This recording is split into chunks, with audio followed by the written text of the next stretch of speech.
Don't-do list. Everyone knows the value of the to-do list. No doubt you've stumbled across tips elsewhere about using a to-do list to increase productivity. But everyone inherently kind of knows what they should be doing and when they need to do it by. The act of writing it down just helps remind them, and it makes people more likely to take care of their obligations. However, not everyone knows what they shouldn't be doing, what they should be avoiding, common ways of procrastinating, and distractions that masquerade as priorities. Along with your to-do list, it's equally important to make a don't-do list. Each day, we're faced with choosing tasks that will create the biggest impact for us, and there are many hidden obstacles. Again, we all know the obvious evils to avoid when trying to upgrade productivity: social media, goofing around on the internet, watching The Bachelorette while trying to work, and learning to play the flute while reading. It can be difficult to distinguish between real tasks and useless tasks, and it will require some hard thought on your part. You need to fill your don't-do list with tasks that will sneakily steal your time and undermine your goals. These are tasks that are insignificant or a poor use of your time, tasks that don't help your bottom line, and tasks that have a serious case of diminishing returns the more you work on them. If you continuously devote and waste your time on these tasks, your real priorities and goals will be left untouched. Here's what you should put on your don't-do list. First, include tasks that are priorities, but which you can't do anything about at present because of external circumstances. These are tasks that are important in one or many ways but are waiting for feedback from others or for underlying tasks to be completed first. Put these on your don't-do list because there is literally nothing you can do about them. Don't spend your mental energy thinking about them. They'll still be there when you hear back from those other people. Just note that you're waiting to hear back from someone else and note the date on which you need to follow up if you haven't heard back. Then push these out of your mind because they're on someone else's to-do list, not yours. You can also temporarily push things off your plate by clarifying and asking questions of other people. This puts the ball in their court to act, and you can take that time to catch up on other matters. Second, include tasks that don't add value as far as your projects are concerned. There are many small items that don't add to your bottom line, and often these are trivial things, busy work. Can you delegate these, assign them to someone else, or even outsource them? Do they really require your time? In other words, are they worth your time? And will anyone but you notice the difference if you delegate the task to someone else? By taking on the task yourself, are you getting stuck in the weeds of perfectionism? You should spend your time on big tasks that move entire projects forward and not myopic, trivial tasks. Often these are useless tasks disguised as important ones, such as selecting the paint color for the bike shed in the parking lot of the nuclear power plant you're building. Third, include tasks that are current and ongoing but will not benefit from additional work or attention paid to them. These tasks suffer from diminishing returns. These tasks are just a waste of energy because while they can still stand to improve, and is there anything that can't, the amount of likely improvement will either not make a difference in the overall outcome or success, or will take a disproportionate amount of time and effort without making a significant dent. For all intents and purposes, these tasks should be considered done. Don't waste your time on them, and don't fall into the trap of considering them a priority. Once you finish everything else on your plate, you can then evaluate how much time you want to devote to polishing something. If the task is at 90% of the quality you need it to be, it's time to look around at what else needs your attention to bring it from 0% to 90%. In other words, it's far more helpful to have 3 tasks completed at 80% quality versus 1 task at 100% quality. When you consciously avoid the items on your don't-do list, you keep yourself focused and streamlined. You don't waste energy or time, and your daily output will increase dramatically. Why read a menu with food items that are unavailable? It's pointless and wastes your mental bandwidth. By preventing your energy level from being dissipated by those things that suck up your time and attention, a don't-do list enables you to focus on what matters. This can have a very dramatic and positive impact on your daily routine. The fewer things that tug on your mind, the better. The kind of stress and anxiety they create only hampers or kills productivity. A don't-do list will free your mind from the burden of having too many things in the air because it eliminates most of those things. You can focus on the balls that are still in flight and steadily knock each one out. The 40 to 70 rule. Many of us are reluctant to take actions outside the comfort zone unless we have all the pertinent information we need. But can you actually have too much information to start something new? Former U.S. Secretary of State Colin Powell has a rule of thumb about making decisions and coming to a point of action.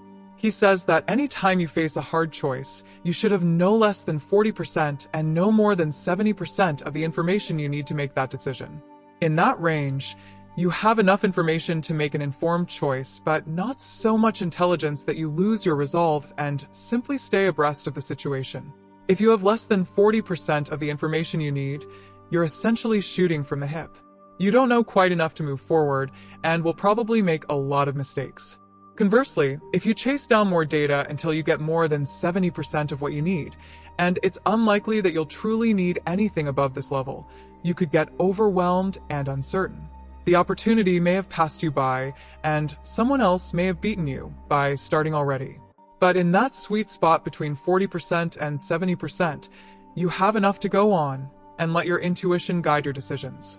In the context of Colin Powell, this is where effective leaders are made.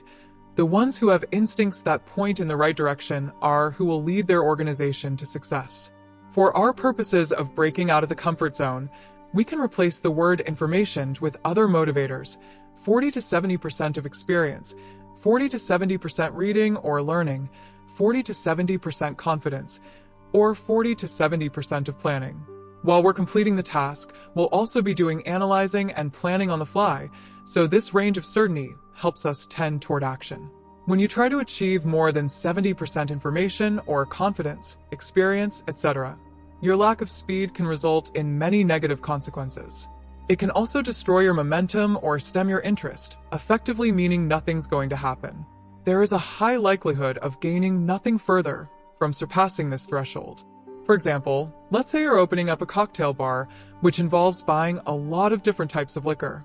You can't expect to have absolutely all the liquor you will ever need ready when the doors are ready to open. But on the other hand, it doesn't make sense to commence operations without enough for customers to choose from. So you'd wait until you have at least 40% of available inventory. You've got momentum established. You figure if you could get more than half of what you need, you'll be in pretty good shape to open. You might not be able to make absolutely every drink in the bartender's guide, but you'll have enough on hand to cover the staple drinks with a couple of variations. If you have around 50 to 60% inventory, you're probably ready. When the remaining inventory arrives, you'll already be in action and can just incorporate that new inventory into your offerings. If you waited until you had 70% or more inventory, you could find yourself stuck in neutral for longer than you wanted to be. This way of thinking leads to more action than not. Waiting until you have 40% of what you need to make a move isn't a sedentary stay inside your comfort zone. You're actively planning what you need to do to get out, which is just fine as long as it's not over-planning.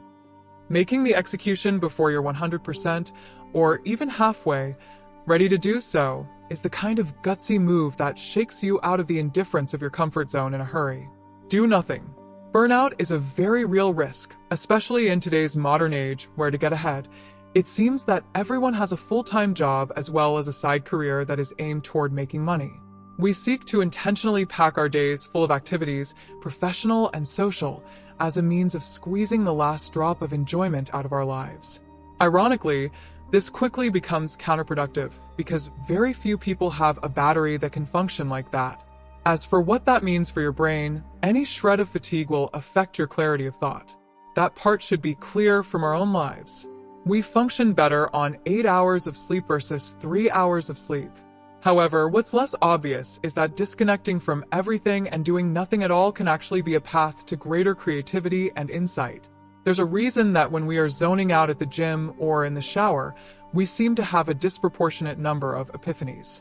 Thought is inherently fatiguing and taxing on the mind, and is characterized by the brain emitting beta waves. Relaxation and a lack of attention, on the other hand, is characterized by the brain emitting alpha waves. What are alpha waves also associated with? Studies by Professor Flavio Froelich, among others, have shown that alpha waves are associated with enhanced memory, creative thinking, and overall increased happiness. Maybe that's the reason meditation and practicing mindfulness is being pushed so hard these days. They intentionally slow you down and put you into a state of releasing alpha waves, which trigger increased happiness and life satisfaction. Most of the world's top performers, such as CEOs, always mention meditation as a vital part of their daily routine. This is likely why. The ability to tune things out allows them to function at their peak when it matters, like a battery recharge in the middle of the day. For the high achievers out there, it's not necessarily a matter of taking a break just to generate some alpha waves. Don't think of it as rest. Think of it as recovering so you can get ready when you need to really think creatively. We instinctively know to sleep, stretch, and warm up our bodies if we have an athletic competition, but we disregard doing the same for our minds. When you relax more and do nothing at all, you enter a state of allowing your mind to wander, and you also come back recharged and refreshed. Allow yourself to daydream, because when was the last time your daydreams were boring and routine versus creative and outlandish? If you need a break, resist the urge to pick up your phone and scroll through your social media. Just staring into blank space might be a better use of your time.